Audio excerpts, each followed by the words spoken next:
Hello everyone and welcome back to my channel. My name is Isaiah and I am tired. This is the fun sort of tired where you can sleep forever but also you can't. Because fun fact about me, I am kind of sort of probably bipolar. And we have realized this morning that I have entered one of my manic episodes. They don't happen very often, so it's always fun when they do. And even more fun when you combine it with like physical exhaustion. So, update about landlord realty shit, because apparently that's my life now. Still nothing on the landlord front, still nothing from the lawyers. The hallway is still wet, the ceiling is still fucked up, the fridge is still plugged into the bathroom. Can't believe any of that. There don't seem to be any more mice, so Cheska, our resident barn cat, is completely fine. And today we went and looked at some houses with our realtor, who just gave us the most sympathetic look as we went through the whole rigmarole that I've been telling y'all about the past week or so. We looked at 4 houses, and I have to say, people are really good at taking pictures that hide stuff. The first house was very nice. It's outside of the city, barely, and it has a lot of yard space. So that would be great if we were more outdoorsy. Um, and it's small. The basement is small. The rooms are all small, but it would definitely be something that was livable. Just not 100% our thing. The second house was interesting neighborhood, very close quarters, that sort of thing. But the back of the house looked like it was fucking falling off the foundation. Like you opened the door and everything was just about to slide off. So that was a no. And apparently, a realtor mentioned that a lot of people, even when they know the house is a no, they will still feel like they have to walk through the house. Like the house has feelings and they don't want to offend it. And on the one hand, I get it. I somewhat believe in ghosts, so I would not want to offend any people that are dead. I don't want them to come and be like, oh my god, why do you think our house is bad? And no, but at the same time, if I know that this house isn't going to work because the kitchen is literally falling off the back of the house, then I'm not going to even explore the rest of it. It doesn't matter. The next house we went to was like putting lipstick on a pig. The photos online were nice, but the back of the house had a lot of bricks that were falling apart, so that would need to be fixed. And the basement was weird. It was a nice basement, nice enough, but the entrance was very narrow. The ceilings were tall. There was some rust going on. But then we went upstairs and there was mold. And everyone was just like, you know what? Never mind. And then the last house was actually pretty cool because it was on Redfield. And my last name is according to a German exchange student we had once when I was a teenager, is sort of a, when you look at where we were living, where my family is from and everything, it means Redfield. And we're like, oh, how funny would it be if we ended up living on Redfield when our last name is basically Redfield. So we went to there, parked on the corner, walked down. It's a very lovely street, very classic West Philly, with trees on the next block over.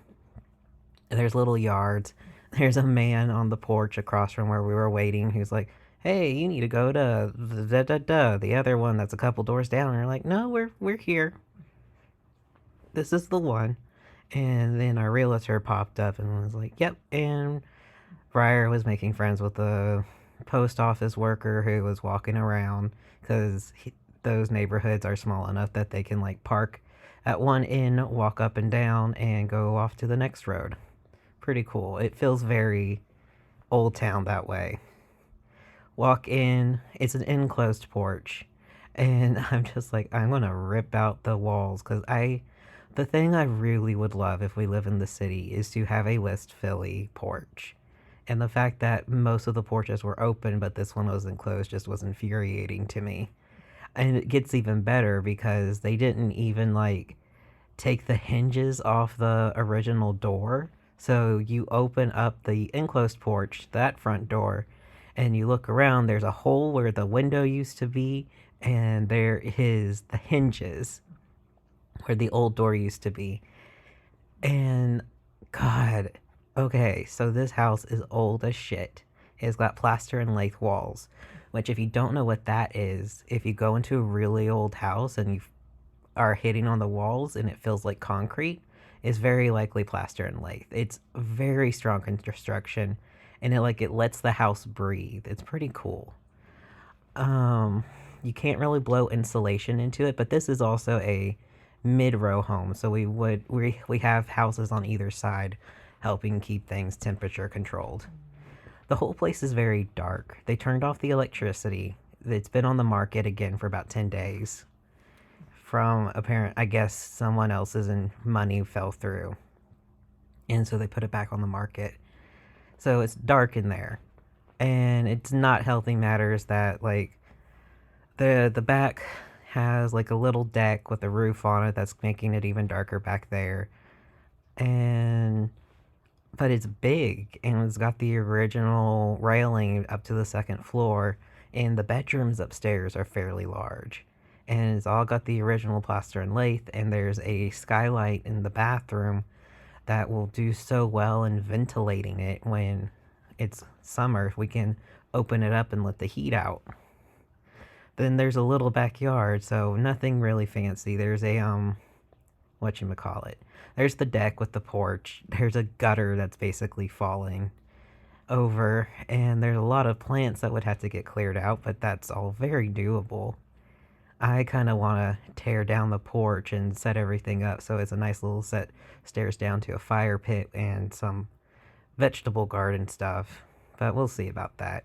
And the basement is about 6 inches taller than I am, and but it's a nice space. It's big, it's got windows, and it would be very easy to set up so that I could have my fish tank along one wall and a closet where the furnace and the water heater are, and set up a little uh, laundry station.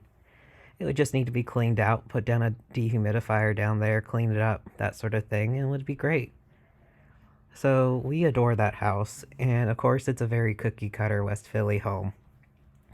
So what our realtor said is the next step is we're going to talk with someone who's going to help us with the mortgage approval.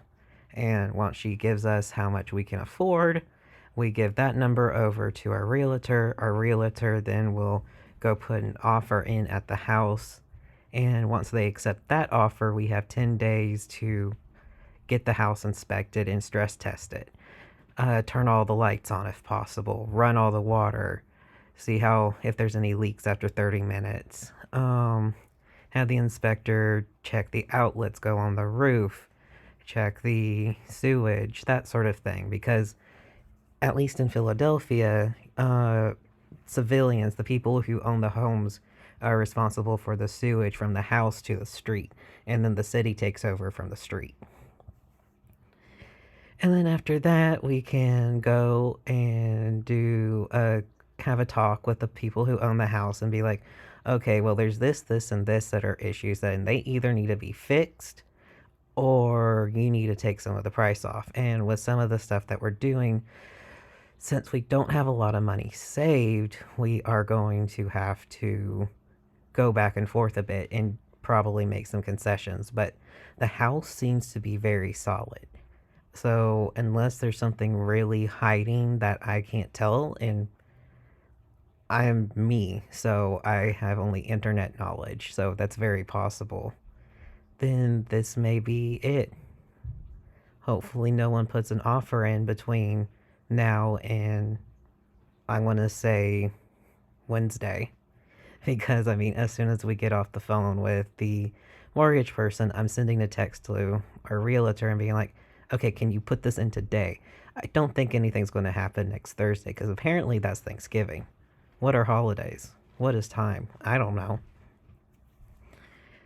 But that will be nice. Briar might have Thanksgiving off because they don't usually go out on Thursdays anyway. So unless the schedulers have a lot of issues, it should be fine. Our realtor also mentioned opening an escrow account with our uh, bank and put our rent for December into that instead of handing it over to them. That way we don't get evicted in December because, I mean, if we don't pay at all, we would get evicted within 10 days, and we don't have 10 days for that. Oh, and they may have some incentive to try and fix the problems while, and also maybe make it easier for us to break the lease and leave when we do. Still holding out hope that by 2022 we can be in our own home because it's still going to be cheaper in the long run. Um, Other news, completely unrelated, but Briar's in a union with their job, and they had been having issues with the heads of their company not taking them seriously and basically bullying them and making people scared to try and join the union. Well, they've hired in this unlawful employment, whatever, a UPL, and there was, and so the company is now just like, okay, fine, we will send an email out saying never mind, but they're not going to explain that the reason they're doing this is because a UPL, whatever that is, I don't remember, got filed. Briar just texted me and said unfair labor process. Thank you, Briar. Because I'm not recording in the closet, therefore I can be heard.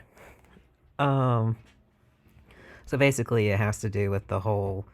The company was pretty much bullying them through email and making other people scared to try and join. And all this is going to do is make it easier for the union to actually be taken. They have to be taken seriously now. They can't be just put off because they don't have 50% of currently employed people joining in or whatever. So that's a win in the long run. And hopefully that means we're one step closer to good scheduling and proper wages. Because at the end of the day, when you're working with a company that's supposed to be helping people be independent in the workplace, it sure would be nice if your workplace could treat you fairly. They don't even get breaks. So, it's nuts. But that's going to be it for today.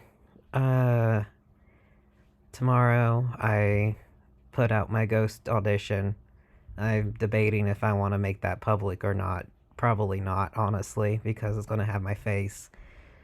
But y'all stay hydrated. I'm going to keep drinking my drink, and I'll talk to you tomorrow. Bye.